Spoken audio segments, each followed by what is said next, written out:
AKA? My name is William Kelly, Kelly, also known as the Woke Farmer. I'm a combat veteran, I'm a patriot, I'm an activist. I've been protesting this attack on the Constitution across the country from Washington, D.C. to New Orleans, and now to here. When I saw what happened to Renee Good, when I saw that 4,000 federal agents were attacking the city, I had to come here. And what I saw was the same thing I saw in Iraq. I saw an attack on humanity, not just on immigrants, but on citizens. So I stood up and I practiced my First Amendment right, as the Constitution gives me. And how did they respond? We came with megaphones, we came with frog costumes, and they responded with M4s, with tear gas, with OC spray, with pepper balls. I watched them violently attack ladies in wheelchairs, elderly citizens standing up for their rights at Whipple. I watched Greg Bovino have a press conference while he sent goons to attack us in full battle rattle and a shield wall, attacking innocent civilians for practicing their right to peacefully assemble.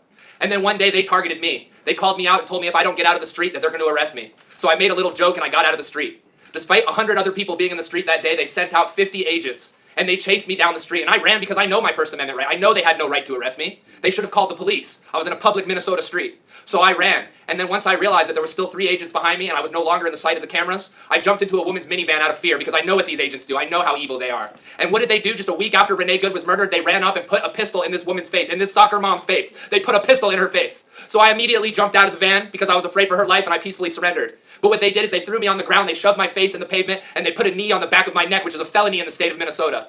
They violently dragged me into a minivan and took me back to Whipple, where they put me in a cell with other citizens, one of which had been pepper sprayed, had been OC sprayed. So we sat in that cell for hours, choking on the fumes of that OC spray. They took our cheek swabs, they took our fingerprints, they never read us our rights, they never told us why we were there or what we were charged with.